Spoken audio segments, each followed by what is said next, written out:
What's up, arseholes? Welcome back to the channel, and today I'm going to be doing a video where I give my predictions for UFC 313. We are 1 week away from UFC 313, Pereira versus Ankalaev, and I'm actually pretty hyped for this card. I ain't gonna lie, this card's actually looking pretty good. I think there's some good fights in this card. Sure, it's not as stacked as the upcoming 314 or as 311 was, but it's definitely a step up from the Sydney card. And this is coming from a guy who actually liked that card. We've had a couple pullouts, a couple changes here and there, but overall it's actually looking like a pretty solid card.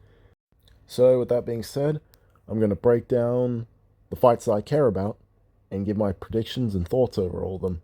We're just going to brush over the main card real quickly, then we'll get to the co-main and the main event. Going over this main card, I ain't gonna lie, we got a pretty solid card here outside the shitty women's fight no one cares about. Honestly, put Curtis Blades on the prelims. I'm pretty sure I already posted about this. But yeah, as far as my prediction goes, Curtis Blades is going to defeat whoever the fuck he's fighting.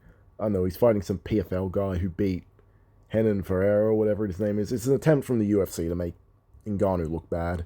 So yeah, I think Curtis Blades is going to run through this blob.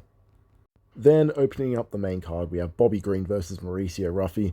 First of all, I just want to say, I can't believe Bobby Green actually fucking changed his name to King. Like, bro, I'm never going to fucking call you King Green. That's something a bloody 10-year-old would do. But yeah, anyway, I'm going with Mauricio Ruffi to knock out Bobby Green. Or maybe not out cold, but get a TKO win. I'm going to say round 2, just because I think Bobby Green has no chin anymore. And Mauricio Ruffi has some really crisp striking. Like, honestly, he kind of looks like Conor did back in the day. He's very fast and accurate. He's got good boxing, good kickboxing. I just don't think Bobby Green can really eat big shots anymore. So, yeah, I'm going Mauricio Ruffi by, I'm going to say, a second round TKO. Amanda Lemos versus whoever the fuck no one cares. Ban women's MMA. And then for the feature fight, we have Jalen Turner versus Ignacio Bahamondes. First of all, I just want to say I think Curtis Blade should be the feature fight here. Get Lemos off the main card and then just bump Jalen Turner down in her spot. But yeah, anyway. I'm going with Ignacio Bahamondes just because I can't really rely on Jalen Turner anymore. Like, the guy quits a lot in fights. Like, as soon as he... Like, if he can't KO you in the first round, he kind of just gives in, and he's allergic to adversity as well. He's been out for a bit. He's, lost 3 out of his last 4? Outside of that one win to Bobby Green, where he nearly fucking killed him, and that dumbass ref took forever to stop it. But yeah, Ignacio Bahamondes is coming off a really great win at UFC 306, I think it was. Yeah, the Sphere or whatever, where he KO'd Manel Torres with a beautiful counter right hand. And yeah, I think Jalen Turner's going to lose this fight personally. And then I think after this, he might actually move up to welterweight, which he should have done a while ago because he is a big motherfucker for lightweight. But yeah, that's the main card. Let's move on to the fights that we all want to hear about. The fights that you came here for. Let's start with Justin Gaethje versus Rafael Fiziev 2. Who wants to hear a hot take? I'm going to go out on a limb here and take a risk and say Rafael Fiziev is going to win. I'm not confident in this prediction, but the reason I'm going to go with Fiziev is because their first fight was close. Gaethje's gotten a lot older. He's probably out of his prime now. He took a fuck ton of damage in his last fight. Like, I saw the recently released footage of him being woken up from that KO, and holy shit, that was nasty. And yeah, he took, like, honestly, probably a Tony Ferguson amount of damage when you think about it, because he got his nose broken in the first round. He got dropped and wobbled like 5 times, and then he gets flatline KO'd at the end. Like, honestly, at 36 years old, coming into 37 years old, I don't know if he can come back from that. I mean, I could be wrong. Gaethje usually does come back strong from losses, but who knows? This might be the one where his luck runs out. So yeah, there you have it. I'm going to take Rafael Fiziev by a first or second round TKO. I think he's going to hurt Gaethje. He's going to follow up, and he's just going to get him out of there.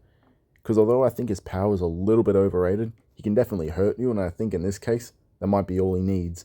And Gaethje is kind of weak to the body, so I could also see him following up to the body, like with a kick or a knee, even a punch to the body, and then just swarming him and getting him out of there. Not to mention, Fiziev, like I said, their first fight was competitive. He's younger. He's been training. Even though he's taken the fight on short notice, he has been training since, like, September, since his knee healed. So I think he's going to go out there, and I think he's going to get this one done. Now, I could see a world where Gaethje wins. Like, I do think it's a close fight on paper. Like, I do think Gaethje could definitely win. Like, I'm not going to act here like he has no chance. But, yeah. I'm going to go with Fiziev. Last and most certainly not least, we have the main event of the evening. You guys have probably read the title, you've seen the thumbnail.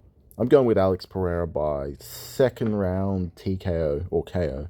Maybe third round. But yeah, I think Alex Pereira is going to commit terrorism against Magomed Ankalaev. I think Magomed Ankalaev he will probably try to wrestle, but I think he's going to strike for too long, because after all, he is a striker.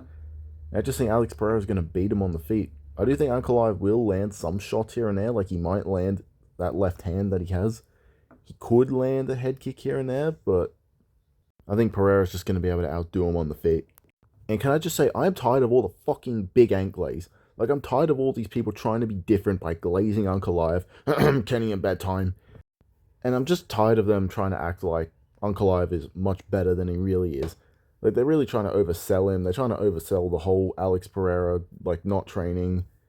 And you have Kenny Okoye's dumbass posting like 20 hate videos on Pereira, and yet he claims he's a Pereira fan. And he has to clarify at every video by going, no, I'm a Pereira fan, you guys, I swear. Yeah, sure, you don't hate Pereira. And you also hate fried chicken. Like, sure, buddy. But yeah, Kenny Okoye, get that I was wrong video ready, bro. For when Pereira beats Ankalaev.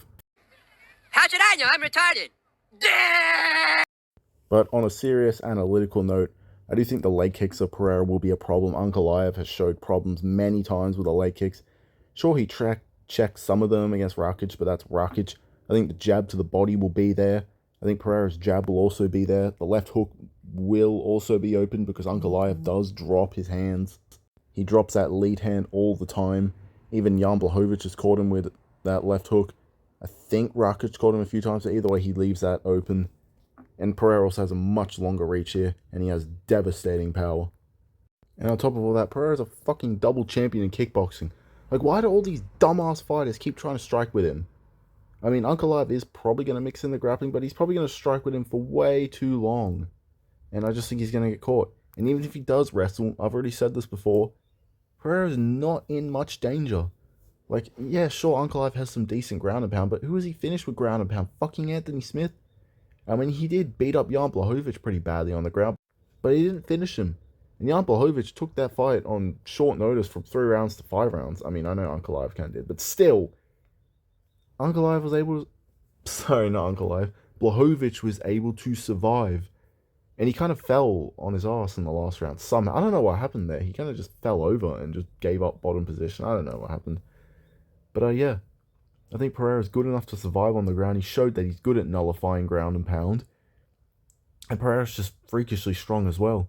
I think he can potentially stuff some of the takedowns from Ankalaev. Maybe not all of them, but I think he can stuff a few of them. Ankalaev's wrestling just isn't as good as people make it out to be. He's a striker primarily. He's a bit fast, he has a bit of power, but I'm not picking him to KO Pereira. Unless he just flukes it and catches him somehow, or, I don't know, some Anderson Silva shit happens like when he fought Chris Weidman or fucking, I don't know. But yeah, that's my prediction. I think Ankalaev is going to work the legs, he's going to work the body with the jab. He's going to jab him up top, and then eventually he's going to find the left hook. Maybe a head kick, probably not. He could get a leg kick TKO. That could happen, but not likely. But yeah, I do think it'll be similar to the Yuri Prohaska fight. The first one, that is, where he drops him with the left hook. He shoots a bad takedown, and the Pereira just fucking elbows him and sends his inbred to bed. Yeah. And also, it's during Ramadan as well. Like, everyone's making out, like, and by everyone, I mean Kenny Okoye. They're going, oh, it's not fair how he has to take it during Ramadan. Pereira avoided this fight, and he's only fighting him during Ramadan. How's that Pereira's problem? It's Ankalaev's fault he's a fucking Muslim, alright? The world's not just going to stop just because you're a Muslim and you're doing Ramadan. If you have trouble competing while doing Ramadan, I don't know, don't be a fucking Muslim. Or just don't do Ramadan. I don't know, or knowing them, they're probably just going to use IVs to rehydrate after the weigh-ins. But still, it's not our fault he's a fucking Muslim. He could just, join a normal religion like Christianity, but no, he has to be Muslim. So yeah, that's not our fault. It's just more cope from these big Anglazers. But yeah, now there's a chance I could be wrong, and Ankalaev goes out there and wrestles and beats up Pereira, and I look like a complete fucking idiot.